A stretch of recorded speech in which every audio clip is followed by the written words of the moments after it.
وبرکاتہ۔ بسم اللہ، الحمدللہ، والصلاة والسلام علی نبینا محمد وعلی اہلہ وصحبہ اجمعین وبعد۔ محترم ناظرین، قرآن کریم کے دوسرے پارے کے اندر اللہ رب العالمین نے ایک انتہائی سبق آموز اور اہم واقعہ، آج اسی تعلق سے کچھ چیزیں ہم دیکھنے کی کوشش کریں گے۔ جو واقعہ اور قصہ آج کے درس میں لے کے آیا ہوں، اس کا عنوان ہے جنگ طالوت و جالوت۔ حضرت موسیٰ علیہ السلام کی وفات کے بعد بنی اسرائیل چند سالوں تک ہدایت پر، رہنمائی پر اور حضرت موسیٰ علیہ السلام کے بتائے ہوئے راستے پر تھی۔ آہستہ آہستہ ان کے اندر گمراہی گھر کر گئی۔ وہ موسیٰ علیہ السلام کی ہدایت کو چھوڑ کر کے ضلالت و گمراہی کے راستہ اختیار کر لیا۔ اللہ رب العالمین اس کی پاداش میں جب ان سے ناراض ہوا تو اللہ تعالیٰ نے ان کے اوپر دشمنوں کو مسلط کر دیا۔ کئی دشمنوں نے ان سے جنگ کیا اور ان کو تباہ و برباد کرنے کی کوشش کیا۔ ایک دشمن قوم عمالقہ کے نام سے مشہور تھی۔ وہ وقتاً فوقتاً بنی اسرائیل کے اوپر حملے کرتی، ان کے بہت سارے لوگوں کو قتل کر دیتی اور بہت سارے نوجوانوں کو قیدی بنا کر اپنے یہاں لے کے جاتی، زمینوں پہ قبضہ کر لیتی۔ ایک وقت تو ایسا آیا کہ بنی اسرائیل کے درمیان انتہائی قابل احترام اور عزت اور سکون کا ذریعہ سمجھی جانے والی تابوت سکینہ کو وہ لوگ چھین کر کے لے کے چلے گئے۔ ایک تو اللہ رب العالمین نے ان سے خفا ہوا تو ان کے اوپر دشمنوں کو مسلط کر دیا۔ دوسرا، ان کے اندر جو انبیاء کرام کا سلسلہ ہوتا تھا، انبیاء کرام کا سلسلہ انتہائی اختتام کے قریب پہنچ گیا تھا۔ حتیٰ کہ نوبت یہ آ گئی تھی کہ جس خاندان میں انبیاء کرام پیدا ہوتے تھے، لاوا خاندان، اس کے اندر کوئی بھی انسان باقی نہیں رہا، صرف ایک عورت تھی۔ ایک عورت تھی لاوا خاندان کے اندر، وہ عورت حاملہ تھی۔ اس کے عزت اور اس کی ناموس اور اس کا احترام، بنی اسرائیل کی عزت کا معاملہ تھا، اس کا بہت احترام کرتے تھے۔ یہ امید لگاتے تھے کہ اس کے حمل سے جب ولادت ہوگی، اس کے پیٹ سے جب بچہ پیدا ہوگا تو بہت امید ہے اللہ تعالیٰ اس بچے کو نبی بنائے اور نبوت کا سلسلہ پھر ہمارے خاندان کے اندر آ جائے۔ بہرحال اللہ رب العالمین نے ایسے ہی کیا۔ اس حاملہ عورت کے بطن سے جو بچہ پیدا ہوا، تاریخ کے اندر مفسرین نے اس بات کو لکھا ہے کہ وہ شمویل نام تھا، اور وہ آہستہ آہستہ جب بڑے ہوئے، رشد ہدایت کی عمر کو پہنچے، سن شعور کو پہنچے، حتیٰ کہ دھیرے دھیرے پڑھتے بڑھتے تورات انہوں نے یاد کر لیا، اور اس کے بعد اللہ رب العالمین نے ان کو نبی بنایا۔ جب نبوت بنی اسرائیل کے اندر لوٹ کر کے آئی تو وہ جو دشمن ان کے اوپر حملہ کیے تھے، ان کے لوگوں کو قتل کیے تھے، بچوں کو یتیم بنا دیے تھے، عورتوں کو بیوہ بنا دیے تھے، اور بہت سارے لوگوں کو قید کر کے لے کے چلے گئے تھے، تابوت سکینہ چھین لے گئے تھے، تورات کا اصل نسخہ لے کر چلے گئے تھے۔ اس کا بدلہ لینے کے لیے بنی اسرائیل نے نبی سے مطالبہ کیا کہ آپ ہم میں کسی ایک کو اپنی بادشاہ بنا دیجئے، جس کی سرداری میں ہم قوم عمالقہ سے جا کے جنگ کریں گے اور اپنی کھوئی ہوئی شان و شوکت کو ان سے دوبارہ بحال کرائیں گے۔ ہمارے لوگوں کو جو قتل کیا گیا ہے ہم ان کا بدلہ لیں گے، تابوت سکینہ کو واپس لائیں گے۔ تابوت سکینہ کیا ہے؟ اس کے اندر حضرت موسیٰ علیہ السلام کی لاٹھی تھی، حضرت موسیٰ علیہ السلام کی وہ تختی تھی جس پہ تورات لکھا گیا تھا، حضرت موسیٰ علیہ السلام اور ہارون کی اور بہت ساری چیزیں جو تبرک کے طور پہ بنی اسرائیل رکھتے تھے، جن سے ان کو سکینت اور اطمینان حاصل ہوا کرتا تھا، وہ تابوت سکینہ کے اندر تھا۔ وہ لے کے چلے گئے تھے۔ بہرحال انہوں نے اپنے نبی سے مطالبہ کیا۔ نبی نے کہا تم جہاد کرنے کا اجازت مانگتے ہو، اگر اللہ تعالیٰ تم کو اجازت دے دے گا تو تم بہت قریب جہاد نہیں کرو گے۔ بہرحال اللہ رب العالمین سے نبی نے دعا کیا کہ اللہ تعالیٰ کسی کو بادشاہ بنا دے، کسی کو اللہ رب العالمین ان کا سردار بنا دے، جس کی سرداری میں یہ لوگ قوم عمالقہ سے اپنے دشمن سے بدلہ لینے کے لیے جنگ کریں گے۔ اللہ رب العالمین کے حکم سے شمویل نبی نے طالوت ایک مومن بادشاہ، اس مومن کو اللہ رب العالمین کے حکم سے نبی نے بادشاہ مقرر کر دیا۔ لیکن طالوت نہ تو نبوت کے خاندان لاوا میں سے تھے اور نہ ہی اسی طرح سے بادشاہت کے خاندان یہودا میں سے تھے، بلکہ وہ ایک فوجی تھے، غریب آدمی تھے۔ لیکن اس کی وجہ سے بنی اسرائیل نے اعتراض کیا کہ یہ اس خاندان سے تعلق نہیں رکھتے جن کے یہاں بادشاہت ہوا کرتی تھی، یہ ہمارے اوپر کیسے بادشاہت کر سکتے ہیں، وہ ہمارے امیر کیسے بن سکتے ہیں، اور یہ مال کے اعتبار سے کمزور ہیں، یہ غریب آدمی ہیں، یہ کیسے ہمارے اوپر بادشاہت کرنے کا حق رکھتے ہیں۔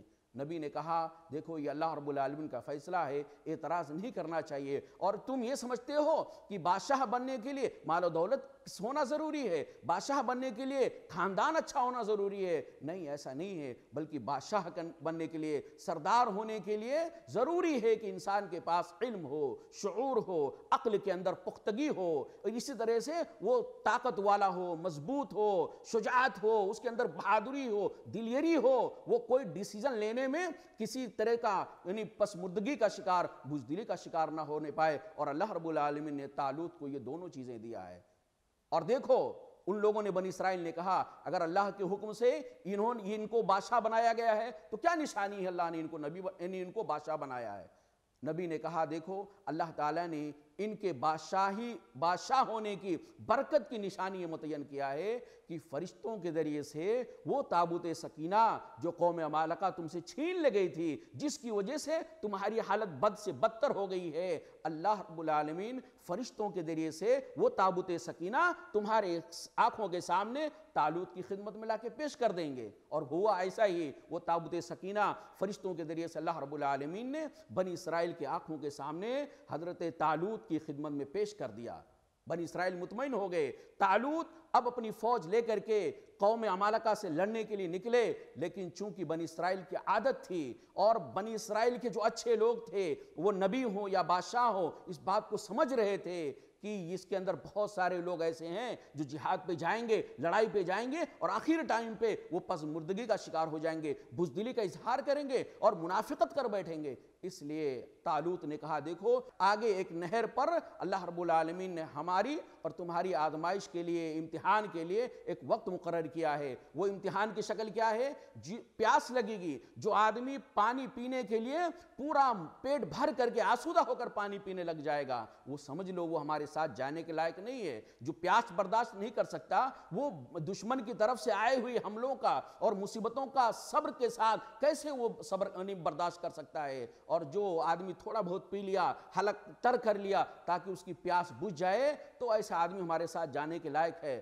تاریخ کے اندر، تفسیر کے اندر لکھا گیا ہے کہ اکثر لوگوں نے پورا آسودہ ہو کر کے پانی پی لیا، صرف 313 کے آس پاس لوگ بچے تھے جو صرف یعنی ایک دو گھونٹ سی صرف پانی پیے تھے۔ یہ مخلص لوگ تھے، یہ بہادر لوگ تھے۔ بہرحال حضرت طالوت اپنی فوج کو لے کر تقریباً 313 تھے۔ بخاری کے اندر روایت ہے، صحابی کہتے ہیں کہ ہم بدر کے اندر اتنی تعداد میں تھے جتنی تعداد میں طالوت کے ساتھ تھے۔ بہرحال میدان میں جاتے ہیں، اب دشمن بہت بڑی تعداد میں، دشمنوں کا جو سردار تھا وہ جالوت تھا۔ جالوت اور طالوت فرق کیسے کریں گے؟ جالوت یہ کافر تھا، جالوت یہ جابر تھا، جالوت یہ ظالم تھا، اور جو طالوت تھے وہ اچھے آدمی تھے، مومن آدمی تھے۔ تو طالوت جالوت سے مقابلہ کرنے کے لیے جب نکلے تو انہوں نے دیکھا کہ اس کی فوج بہت بڑی ہے۔ کچھ لوگ آپس میں مشورہ کرنے لگے اتنی بڑی فوج سے ہم مقابلہ نہیں کر سکتے ہیں، لیکن جو ایمان کے پختہ لوگ تھے، ان لوگوں نے کہا نہیں بھائی ایسی بات نہیں ہے، تعداد کی وجہ سے، تیاری کی وجہ سے، بہت جمع غفیر ہونے کی شکل میں، ساز و سامان اسلحہ کی وجہ سے کوئی فوج یعنی فتح یاب نہیں ہوتی ہے۔ کامیابی و کامرانی اللہ کی مدد اور نصرت پر ہے۔ اگر ہم حق پر ہیں تو ہم تعداد میں گرچہ کم ہیں، اللہ تعالی ہم کو فتح دے گا، کامیابی دے گا، کامرانی دے گا۔ اور ہوا یہی، اخیر میں انہوں نے یہ دعا کیا، مقابلہ کرنے سے پہلے، میدان میں کودنے سے پہلے انہوں نے دعا کیا، بہت پیاری دعا کیا۔ وہ دعا ہمیں بھی اس وقت نازک ترین حالات میں، جب مسلمانوں کے اندر ایک دم مایوسی چھائی ہوئی ہے اور دشمن چاروں طرف سے چھایا جا رہا ہے، تو وہ دعا ہمیں بھی پڑھنی چاہیے، کرنی چاہیے بار بار۔ رمضان کے مہینے میں خاص طور سے وہ دعا کیا ہے؟ ربنا افرغ علینا صبرا وثبت اقدامنا وانصرنا علی القوم الکافرین۔ انہوں نے یہ دعا کیا، اور اس دعا کی برکت سے اللہ نے ان کے پیروں کو جمایا، ان کے دلوں کے اندر پختگی عطا فرمایا۔ میدان کے اندر کودتے ہی ایک نوجوان جس کا نام داؤد تھا، وہ جب میدان جنگ کو دیکھا کہ پاسا پلٹا جا رہا ہے، ہم لوگ شکست کھا رہے ہیں، وہ بہادری کا مقابلہ کیا اور اپنے سردار طالوت سے پرمیشن لیا، اجازت لیا، آپ بولے تو میدان میں کودتا ہوں، اور یہ جو بہت پہلوان ہے جالوت، سرکش و ظالم، دشمن کے فوج کا سردار ہے، اس سے میں نپٹ جاتا ہوں۔ اجازت پا کر وہ دشمن کے بادشاہ یا دشمن کا جو امیر اور سردار تھا جالوت سے بھڑ گئے، اور جالوت کو داؤد علیہ السلام نے قتل کر دیا۔